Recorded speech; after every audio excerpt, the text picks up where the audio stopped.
Stoics का मानना था कि हम सभी के पास अपनी खुशी चुनने की शक्ति है।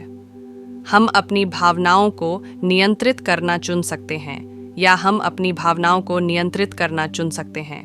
हम अपनी परिस्थितियों का शिकार बनना चुन सकते हैं या हम अपनी परिस्थितियों पर काबू पाना चुन सकते हैं। हमारा थ्रोन हमारे मन का थ्रोन है। ये वह स्थान है जहां हम चुनते हैं कि हम अपने आसपास की दुनिया के प्रति कैसी प्रतिक्रिया देंगे। अपने थ्रोन का दावा करने के लिए आपको पहले अपने विचारों और भावनाओं के प्रति जागरूक होना होगा। आपको बिना किसी आलोचना के अपने विचारों और भावनाओं का निरीक्षण करना सीखना चाहिए। एक बार जब आप अपने विचारों और भावनाओं से अवगत हो जाते हैं तो आप यह चुनना शुरू कर सकते हैं कि आप उन पर कैसे प्रतिक्रिया देंगे। आप चुन सकते हैं कि आपके विचार और भावनाएं आपको नियंत्रित करें या आप अपने विचारों और भावनाओं को नियंत्रित करना चुन सकते हैं। आप अपनी परिस्थितियों का शिकार बनना चुन सकते हैं या आप अपनी परिस्थितियों पर काबू पाना चुन सकते हैं। अपनी गद्दी पर दावा करना आसान नहीं है। इसके लिए अनुशासन, अभ्यास और साहस की आवश्यकता होती है। स्पार्टन राजा और स्टोइक दार्शनिक एक दार्शनिक सिंहासन कक्ष में प्रवेश करता है।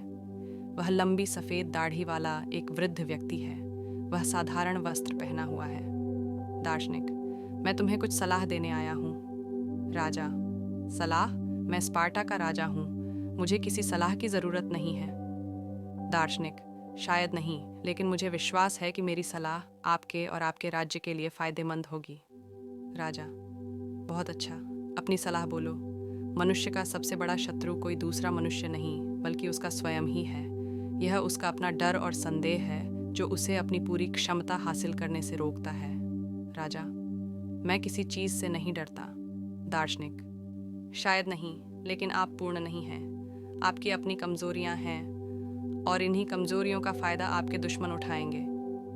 राजा: मेरा कोई दुश्मन नहीं है, हर किसी के दुश्मन होते हैं, यहाँ तक के राजा के भी। राजा: बहुत अच्छा, आपका समाधान क्या है? अपने दुश्मनों पर काबू पाने के लिए सबसे पहले आपको खुद पर काबू पाना होगा। आपको अपने डर और शंकाओं पर विजय प्राप्त करनी होगी। आपको शारीरिक और मानसिक दोनों रूप से मजबूत बनना होगा। राजा: मैं यह कैसे करूं?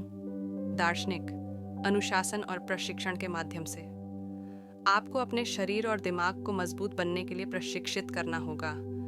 आपको अपनी भावनाओं पर नियंत्रण रखना और स्पष्ट रूप से सोचना सीखना चाहिए। राजा: मैं पहले से ही एक मजबूत आदमी हूँ। दार्शनिक: आप शारीरिक रूप से मजबूत हो सकते हैं, लेकिन क्या आप मानसिक रूप से मजबूत हैं? क्या आप प्रलोभन का विरोध कर सकते हैं? क्या आप दर्द सह सकते हैं? क्या आप बिना डरे मौत का सामना कर सकते हैं? राजा: मेरा परीक्षण नहीं किया गया है, तब तुम्हें अपनी ताकत का पता नहीं चलता। राजा: बहुत अच्छा, मैं आपकी सलाह मानूंगा। दार्शनिक: मेरा मानना है कि यदि आप ऐसा करते हैं तो आप स्पार्टा के अब तक के सबसे महान राजा बन जाएंगे।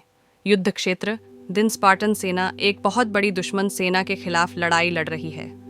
स्पार्टन्स की संख्या अधिक है और उनकी बराबरी नहीं की जा सकती, लेकिन वे बहादुरी से लड़ते हैं। राजा सामने से अपनी सेना का नेतृत्व कर रहा है।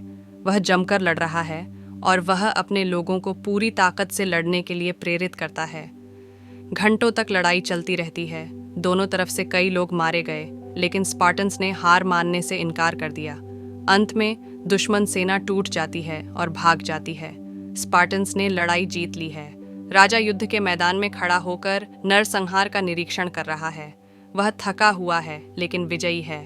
राजा: मैंने अपने शत्रुओं पर विजय प्राप्त कर ली है, लेकिन मैंने खुद पर भी विजय पा ली है।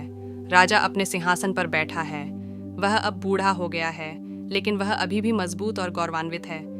एक युवक सिंहासन कक्ष में प्रवेश करता है। वह राजा का बेटा है। बेटा? पिताजी, मैं आपसे सलाह मांगने आया हूँ। राजा: ये क्या है मेरे बेटे? बेटा: मुझे डर लग रहा है। आप किस बात से भयभीत हैं? बेटा: मुझे असफलता से डर लगता है। असफलता से हर कोई डरता है, लेकिन असफलता दुनिया का अंत नहीं है। ये बस सीखने और बढ़ने का एक अवसर है। बेटा: लेकिन अगर मैं आपकी उम्मीदों पर खरा नहीं उतर सका तो क्या होगा? आपसे मेरी उम्मीदें बहुत अधिक हैं, लेकिन वे अनुचित नहीं हैं। मैं आपसे एक अच्छा इंसान, एक बहादुर इंसान और एक बुद्धिमान इंसान बनने की उम्मीद करता हूँ। बेटा: मैं पूरी कोशिश करूँगा। मैं बस इतना ही पूछता हूँ। राजा: मैंने अपने बेटे को अच्छे से पढ़ाया है, वह एक महान राजा होगा। स्पार्टनिज्म और स्टोइज्म, क्योंकि यह अनुशासन, साहस और आत्मनियंत्रण का महत्व सिखाता है। यह भी सिखाता है कि असफलता दुनिया का अंत नहीं है, बल्कि सीखने और बढ़ने का अवसर है। ये आज की दुनिया के लिए भी प्रासंगिक है, क्योंकि यह डर की समस्या का समाधान करता है। बहुत से लोग असफलता से डरते हैं, उम्मीदों पर खरा नहीं उतरने से डरते हैं और अज्ञात से डरते हैं। ये सिखाता है कि अनुशासन, प्रशिक्षण और साहस के माध्यम से डर पर काबू पाया जा सकता है। यदि आप स्पार्टन राजा और स्टोइक दार्शनिक की कहानी से प्रेरित हैं, तो कृपया हमारे चैनल को सब्सक्राइब करें, इस वीडियो को अपने दोस्तों के साथ साझा करें और नीचे एक टिप्पणी छोड़ें। साथ मिलकर हम एक ऐसी दुनिया बना सकते हैं जहां हर कोई मजबूत, साहसी और स्वतंत्र हो। स्पार्टनिज्म और स्टोकिज्म हमें मजबूत, अधिक साहसी और अधिक लचीला व्यक्ति बनने में मदद कर सकते हैं। वे हमें अपने डर पर काबू पाने और अपना जीवन पूर्णता से जीने में मदद कर सकते हैं।